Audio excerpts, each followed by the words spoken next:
Baca sejarah. Setelah wafatnya Raja Hyang Wuru, kerajaan Majapahit mulai mengalami kemunduran. Masa suram itu ditandai dengan terjadinya perang Paragek, perang saudara yang memecah belah kerajaan. Selain konflik dalam istana, Majapahit juga dilanda berbagai bencana alam seperti letusan gunung berapi, banjir, dan longsor yang terjadi berulang kali. Dalam kondisi sosial dan politik yang carut marut itu, muncul para pendakwah Islam yang menawarkan solusi atas berbagai persoalan masyarakat. Mereka dikenal sebagai Wali Songo. Para wali ini berperan di berbagai lini kehidupan masyarakat. Ada yang menjadi petani seperti Syekh Maulana Malik Ibrahim. Ada pula yang dikenal sebagai tabib seperti Syekh Maulana Ishaq. Sebagian lainnya masuk ke lingkungan kekuasaan seperti Sunan Kudus. Tokoh terakhir inilah yang akan menjadi fokus pembahasan kasar kali ini. Tanpa berlama-lama, berikut 5 fakta menarik tentang Sunan Kudus. Fakta 1. Putra ahli strategi militer dari Palestina. Dalam serat Wali Songo, Sunan Kudus disebut sebagai putra dari Syekh Sabil yang juga dikenal sebagai Sunan Kudung atau Usman Haji. Ia merupakan seorang ahli strategi militer asal Baitul Maqdis, Palestina.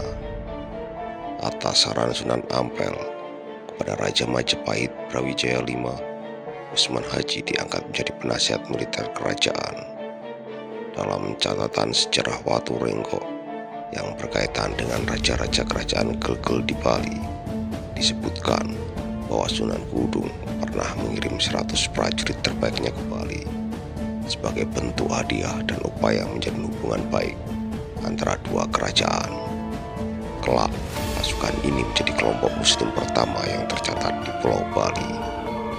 Sunan Kudung diketahui merupakan putra dari Khalifah Husain yang merupakan anak dari Syekh Maulana Ishaq, seorang penyebar Islam di wilayah Belambangan. Syekh Maulana Ishaq sendiri adalah putra dari Syekh Asmorokandi yang merupakan anak dari Syekh Jumadir Kubro. Syekh Jumadir Kubro dikenal luas sebagai salah satu pendakwah Islam besar yang jejaknya tercatat tidak hanya di berbagai wilayah Nusantara, tetapi juga di mancanegara seperti Kamboja, Bangladesh, dan Thailand. Menarik sekali silsilah Sunan Kudus ini. Apakah sahabat kasar tertarik dengan pembahasan khusus mengenai para leluhur Sunan Kudus tersebut? Silakan tulis pendapat sahabat di kolom komentar. Fakta 2. Menjadi panglima militer sekaligus kodi atau Hakim Agung Demak. Dalam naskah Para Raton disebutkan bahwa setelah diangkat sebagai panglima militer Kesultanan Demak sekaligus kodi atau Hakim Agung, Sunan Kudus pernah mengusulkan agar Demak menyerang Majapahit. Usulan ini disampaikan dalam sebuah rapat terbuka dan ditujukan kepada Raden Patah, pendiri Kesultanan Demak yang juga disebut sebagai putra Raja Majapahit terakhir, Prabu Brawijaya V atau Kertabumi. Namun, usulan tersebut ditolak oleh Sunan Kalijogo. Ia khawatir jika Raden Patah menyerang Majapahit yang masih diperintah oleh ayahnya sendiri, maka ia akan tercatat dalam sejarah sebagai anak durhaka. Hal ini dinilai dapat mencederai citra Islam di tanah Jawa pada masa mendatang. Situasi berubah pada tahun 1478. Brawijaya V digulingkan oleh Girinda Wardana yang kemudian memaksa melarikan diri ke Belambangan. Peristiwa ini kemudian dikenal sebagai tahun keruntuhan Majapahit dan tercatat dalam sejarah Jawa dengan ungkapan terkenal, Sirno ilang kertaning bumi, Namun, kepemimpinan Grindawardana juga tidak bertahan lama. Ia kemudian dibunuh oleh patihnya sendiri yang bernama Patih Udara. Patih ini dikenal sebagai tokoh yang menolak penyebaran Islam yang saat itu mulai berkembang pesat di bawah bimbingan Sunan Giri. Patih Udara kemudian menyerang padepokan Sunan Giri yang memicu kemarahan Raden Patah. Mengetahui gurunya diserang, Raden Patah memerintahkan Sunan Kudus untuk memimpin pasukan Demak menggempur pasukan Patih Udara. Pertempuran pun tak terelakkan. Pasukan Demak akhirnya berhasil mengalahkan Patih Udara dengan Sunan Kudus sebagai panglima utama. Peristiwa ini menjadi penanda penting bahwa kerutan Majapahit di Jawa bukan disebabkan oleh serangan Kesultanan Demak atau penyebaran Islam, melainkan oleh konflik internal dalam tubuh Majapahit itu sendiri. Fakta 3. Menjadi alkuju ayah Joko Tingkir dan Syekh Siti Jenar. Setelah runtuhnya kerajaan Majapahit, Kesultanan Demak berdiri sebagai kerajaan Islam pertama dan terbesar di Pulau Jawa pada masanya. Salah satu tokoh penting dalam menjaga kestabilan politik dan penegakan syariat Islam di Kesultanan Demak adalah Sunan Kudus. Ia dikenal sebagai Kodi, sekaligus panglima perang yang disegani. Salah satu tantangan besar yang dihadapi Sunan Kudus adalah munculnya ajaran-ajaran yang dianggap menyimpang dari syariat Islam. Dalam naskah Babat Tanah Jawi dan Babat Tingkir, diceritakan bahwa Sunan Kudus marah ketika mengetahui Ki Ageng Pengging, ayah dari Joko Tingkir atau Hadiwijaya, bersama gurunya yaitu Syekh Siti Jenar, menolak tunduk pada otoritas Demak dan bahkan menunjukkan tanda-tanda perlawanan. Dalam catatan tersebut, Ki Ageng Pengging digambarkan mengejek Sunan Kudus sebagai santri karbitan. Ia malah menyebut dirinya sendiri lah santri sejati dan bahkan berani menantang Sunan Kudus dengan menunjuk sikunya untuk ditebas Sunan Kudus. Sunan Kudus yang merasa tertantang langsung menebas siku Ki Ageng Pengging. Tebasan yang menyebabkan terbunuhnya Ki Ageng Pengging dengan tragis. Hal serupa terjadi pada Syekh Siti Jenar yang dikenal mengajarkan paham kebatinan yang dianggap menyimpang oleh para wali. Atas perintah Sunan Demak, Raden Patah, Sunan Kudus diminta untuk membawa Syekh Siti Jenar ke istana.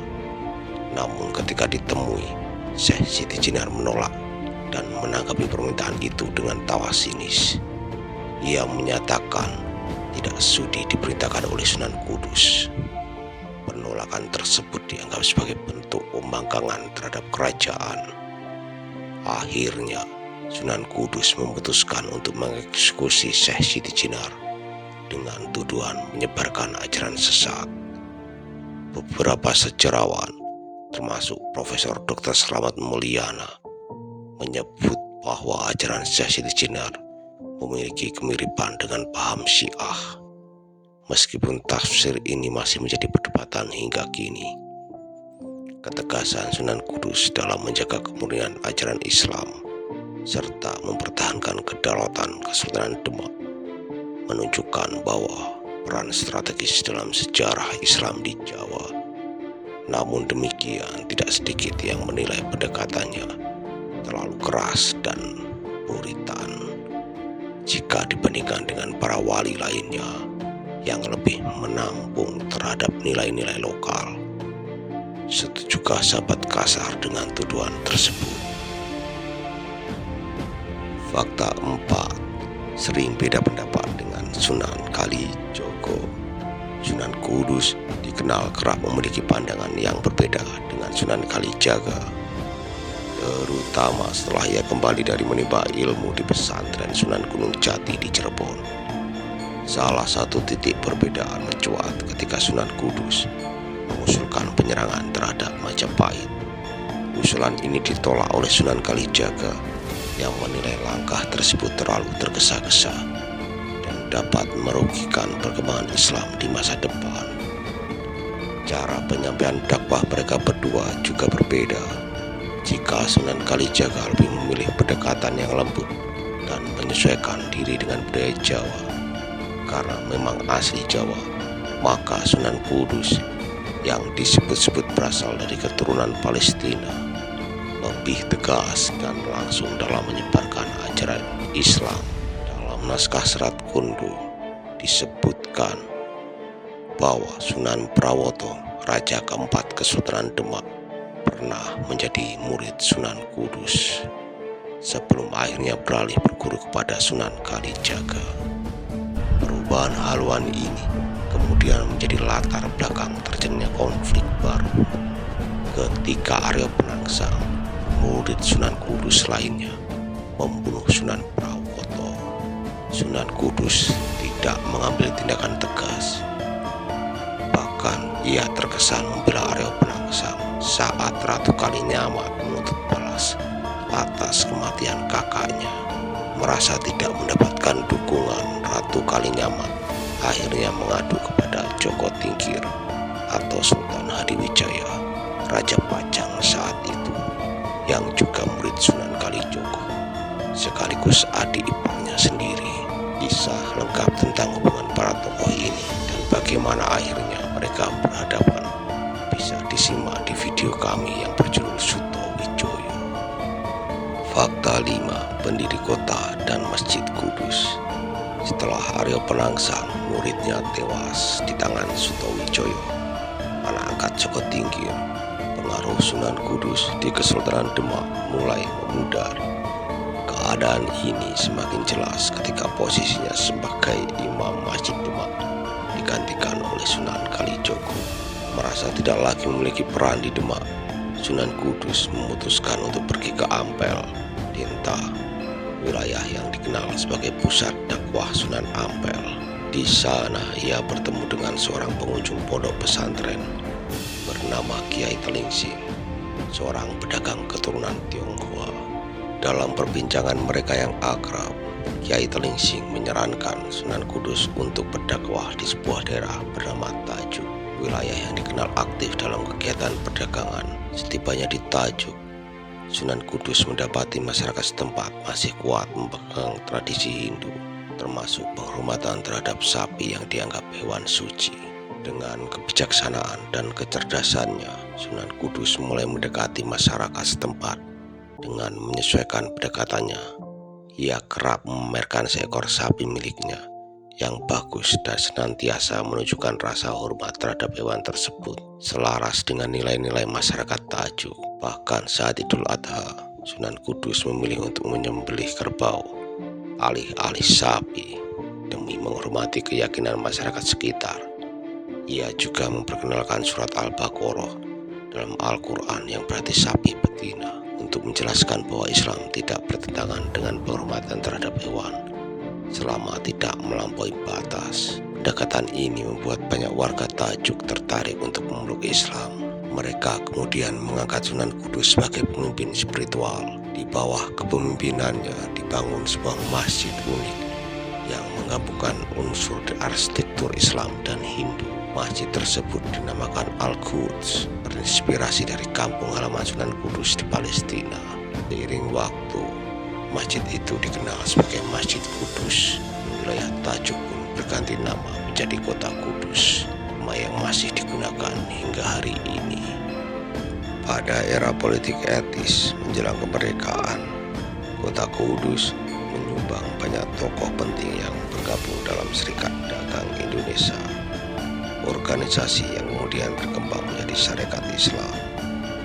Di bawah pimpinan Hos Cokro Aminoto, guru dari Soekarno, keterlibatan para tokoh dari Kudus dalam pergerakan nasional tak lepas dari pengaruh besar Sunan Kudus di masa sebelumnya. Peran beliau dalam membentuk karakter masyarakat, khususnya kalangan pedagang, menjadikan Kudus dikenal sebagai kota perjuangan dari kalangan pedagang. Itulah 5 fakta menarik tentang Sunan Kudus. Menurut sahabat Kasar, Apakah Sunan Kudus merupakan sosok yang tegas atau justru cenderung keras dan kasar? Tulis pendapat sahabat kasar di kolom komentar.